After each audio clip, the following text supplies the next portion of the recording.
Hello friends, अस्सलाम वालेकुम। दोस्तों, बैरूनी मुल्क जाकर एक अच्छा रोज़गार कमाने का ख्वाब हर किसी का होता है। हर कोई चाहता है कि वो फॉरेन कंट्री में जाकर अपने आने वाले कल को बेहतर बना सके। और अगर बात की जाए पाकिस्तानियों की, तो पाकिस्तानियों के लिए जो सबसे रीज़नेबल और सबसे आसान मुल्क है जाने के लिए वो है दुबई, जिसकी ना तो वीज़ा चार्जेस इतनी ज़्यादा हैं और ना ही कोई बैंक स्टेट वाला झंझट। दोस्तों, पाकिस्तान से दुबई जाने वालों की जो सबसे ज़्यादा तादाद होती है वो होती है या तो लेबर की या सिक्योरिटी गार्ड की। और अगर कोई वेल एजुकेटेड और वेल स्टेबल हो तो उनकी ख्वाहिश होती है कि वो विजिट वीज़ा के थ्रू दुबई जाकर अपनी पसंद की जॉब ढूंढें। आज की इस वीडियो में मैं एक ऐसे ही सच्चे वाक़ये के बारे में बात करूंगा जिसमें मेरा एक दोस्त जब दुबई विजिट वीज़ा पर गया तो वहां उसके साथ क्या स्कैम हुआ, ये जानकर आप हैरान रह जाएंगे। इसलिए वीडियो एंड तक देखिएगा। मेरा नाम है मोहम्मद उमैर और आप देख रहे हैं उमैर टीवी।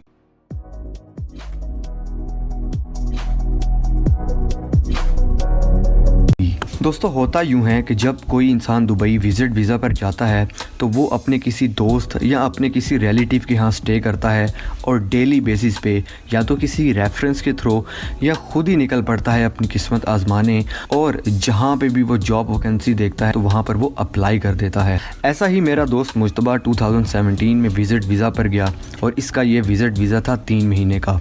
वहाँ वो अपने कज़न के यहाँ ठहरा और उसका कज़न ऑलरेडी दुबई की एक कंस्ट्रक्शन कंपनी में जॉब करता था। मुश्तबा डेली बेसिस पे अपनी किस्मत आजमाने अपनी सीवी हाथ में लिए निकल जाता और दुबई की हर जगह पे घूमता, जहां कंपनी देखता वहां अप्लाई करने के लिए चला जाता। कभी किसी शॉपिंग मॉल, कभी किसी होटल और कभी ऑनलाइन एप्लीकेशंस के थ्रू अप्लाई करता। यूँ तकरीबन 15 दिन 1 महीना गुजर गया लेकिन कोई पॉजिटिव रिस्पांस ना आया। मुश्तबा आहिस्ता आहिस्ता डीमोटिवेट हो चुका था। लेकिन फिर एक दिन मुश्तबा ने दुबई की मशहूर कंपनी अलमराई में जॉब्स की वैकेंसीज देखी। मुश्तबा बहुत खुश हुआ और उनके दिए हुए एड्रेस पे अपनी सीवी लेकर चला गया। लेकिन जब वो वहाँ पहुँचा तो उसने देखा कि हज़ारों की तादाद में लड़के पहले से ही उस कंपनी के गेट पे मौजूद थे। मुश्तबा ने वहाँ अपनी सीवी तो जमा करा दी, लेकिन दोस्तों, दुबई में जिसके पास दुबई का ड्राइविंग लाइसेंस होता है उनको फर्स्ट प्रायोरिटी दी जाती है, ख़ास करके मार्केटिंग की जॉब में। वहाँ पर मुश्तबा की सलाम दुआ हुई एक पाकिस्तानी लड़के जिसका नाम ताहिर था। ताहिर जो कि कराची का रहायशी था और वो दुबई पर विज़िट पर आया हुआ था और उसके विज़िट को ख़त्म होने में तकरीबन 5 से 6 दिन बाकी थे। दोस्तों, जब मुश्तबा और ताहिर की दोस्ती हुई तो बातों ही बातों में मुश्तबा ने ताहिर को बताया कि किस तरह वो डीमोटिवेट हो चुका है कि 15 से 20 दिन हो चुके हैं लेकिन कोई भी पॉजिटिव रिस्पांस नहीं है। तो ताहिर ने उसकी ये बात सुनकर उसको कहा कि मैं जिस बिल्डिंग में रहता हूँ उस बिल्डिंग में एक लड़का रहता है जिसका नाम है अली, जो कि पाकिस्तान से ताल्लुक़ रखता है और पिछले 10 साल से वो दुबई में है। और सुनने में ये आया है कि वो चंद पैसे लेकर अपनी कंपनी में लड़कों को जॉब दिलवा देता है। मैं तुम्हें उसका नंबर फॉरवर्ड कर दूंगा, अगर तुम्हें ठीक लगे तो उसको मेरे रेफरेंस से फ़ोन करके उससे मिल लेना, मैं भी तुम्हारे बारे में उससे जिक्र कर दूंगा। मुश्तबा को ये बात जानकर बड़ी खुशी हुई। उसने फ़ौरन से पहले नंबर लिया और घर आकर उसने अली को फ़ोन किया और कहा कि मैं ताहिर के रेफरेंस से बात कर रहा हूँ।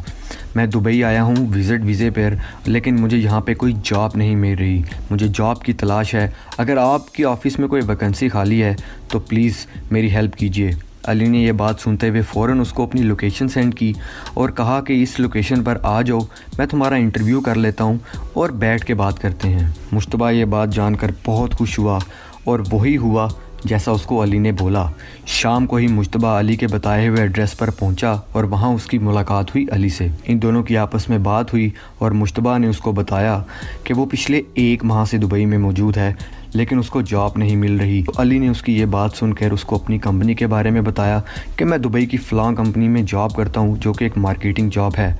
मेरी सलाम दुआ मेरे अरबाब के साथ बहुत अच्छी है और मैं उनके बहुत क्लोज़ हूँ। हमारी कंपनी में 3 से 4 लड़कों की स्पेस अभी बाकी है तो मैं तुम्हारा काम भी करवा दूंगा, लेकिन याद रहे कि मैं ये काम करवाऊंगा छुप कर, क्योंकि कंपनी के एडमिन के साथ मेरी बहुत बनती है और इसके लिए तुम्हें 3000 दरहम देना पड़ेगा। 1000 दरहम तुम पहले सिक्योरिटी के तौर पर जमा करवाओगे और जब तुम्हें तुम्हारा ऑफ़र लेटर और रेड कार्ड मिल जाएगा तो बाकी की पेमेंट तुम तब जमा करवा देना। और उसके लिए अली ने उसे कहा कि मैं तुम्हें ज़मानत के तौर पर अपनी एमिरेट्स आईडी की कॉपी अपने पास پاسپورٹ کی فوٹو کاپی کی بیک سائڈ پہ ایک کانٹریکٹ کر کے دوں گا کہ میں تمہیں مارکیٹنگ کی جاب دوں گا، اور اگر میں تمہیں مارکیٹنگ کی جاب نہ دے پاؤں تو میں یہ 1000 درہم تمہیں واپس دینے کا حقدار ہوں، اگر میں نہ دوں تو مجھ پر قانونی کارروائی کی جائے۔ دوستو دبئی کے اندر ایمریٹس آئی ڈی کی بہت خاصی ویلیو ہوتی ہے۔ مجتبیٰ نے جب اس کی ایمریٹس آئی ڈی کی سیکیورٹی کی بات سنی تو وہ مزید سیٹسفائیڈ ہو گیا، اور علی نے ساتھ میں اس کو یہ بھی کہا کہ ایسی سیکیورٹی تمہیں پورے دبئی میں کوئی بھی نہیں دے گا، تم میرے بھائی ہو، تم بھی پاکستان سے ہو اور میں بھی پاکستان سے ہوں، اگر میں نے تمہارا کام نہیں کرنا تو اور کس کا کام کرنا ہے۔ اور دوستو ساتھ یہ علی نے بولا کہ تم مجھ پر پورا بھروسہ رکھو، تمہیں پریشان ہونے کی بالکل بھی کوئی ضرورت نہیں، تمہاری جاب کی ذمہ داری میری ہے، کچھ ہی دنوں میں میں تمہیں ٹریننگ میں بلا لوں گا، لیکن ابھی بات یہ ہے کہ تمہارا کام میں چوری چھپ کے کرواؤں گا، اس لیے ابھی میں تمہیں آفس نہیں دکھا سکتا۔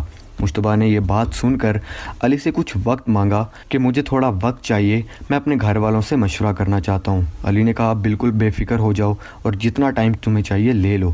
مجتبیٰ نے واپس آ کر اپنے گھر والوں سے رابطہ کیا اور دبئی میں اپنے ایک دو دوستوں سے کانٹیکٹ کر کے اس کو علی کی سیکیورٹی والی بات بتا کہ وہ اپنی ایمریٹس آئی ڈی پہ مجھے کانٹریکٹ سائن کر کے دے رہا ہے۔ تو دوستوں نے بھی بولا کہ اگر وہ ایمریٹس آئی ڈی پہ کانٹریکٹ سائن کر کے دے رہا ہے تو اس میں کوئی اتنی ایشو والی بات نہیں ہے، تم رسک لے کر دیکھ سکتے ہو۔ تو دوستوں پھر وہی ہوا، مجتبیٰ نے علی کو سیکیورٹی کے طور پر 1000 درہم جمع کروایا اور علی سے کانٹریکٹ کے پیپرز لے لیے، اور ان کانٹریکٹ پیپرز پہ اپنے سائن بھی کر دیے اور علی کے سائن بھی آلریڈی موجود تھے۔ لیکن دوستو یہاں میں ایک بات ایڈ کرتا چلوں کہ طاہر جس نے مجتبیٰ کو علی کا ریفرنس دیا تھا، اس کے وزٹ میں ویسے ہی 4 سے 5 دن بقایا تھے۔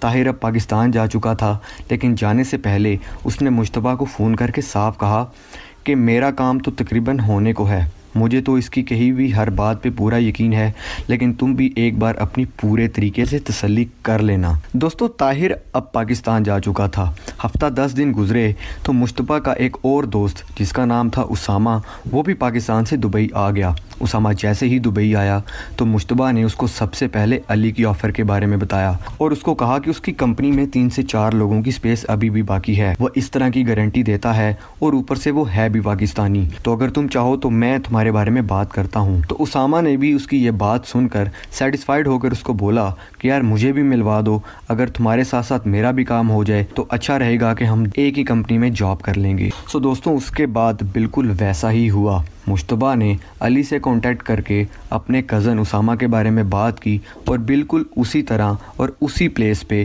علی نے مجتبیٰ اور اسامہ کو بلایا کہ مجھے اسامہ سے ملنا ہے، میں اس کا بھی ایک بار انٹرویو لینا چاہتا ہوں۔ سو دوستو جیسے علی نے مجتبیٰ کا انٹرویو لے کر اس کو ساری باتیں بتائیں، ویسے ہی اس نے اسامہ کو بھی پورے طریقے سے سیٹسفائیڈ کیا اور یہی کہا کہ تم 1000 درہم سیکیورٹی کے طور پہ دو اور میں تمہیں اپنی ایمریٹس آئی ڈی کی کلرڈ کاپی کی بیک سائڈ پہ کانٹریکٹ بنا کر دوں گا۔ اسامہ بھی پورے طریقے سے سیٹسفائیڈ ہوا اور اسامہ نے بھی سیکیورٹی دے دی۔ دوستو اس سے آگے کی کہانی میں دوسرے پارٹ میں کنٹینیو کروں گا کیونکہ ویڈیو بہت زیادہ لمبی ہو رہی تھی، اس لیے اس ویڈیو کے 2 پارٹ ہوں گے۔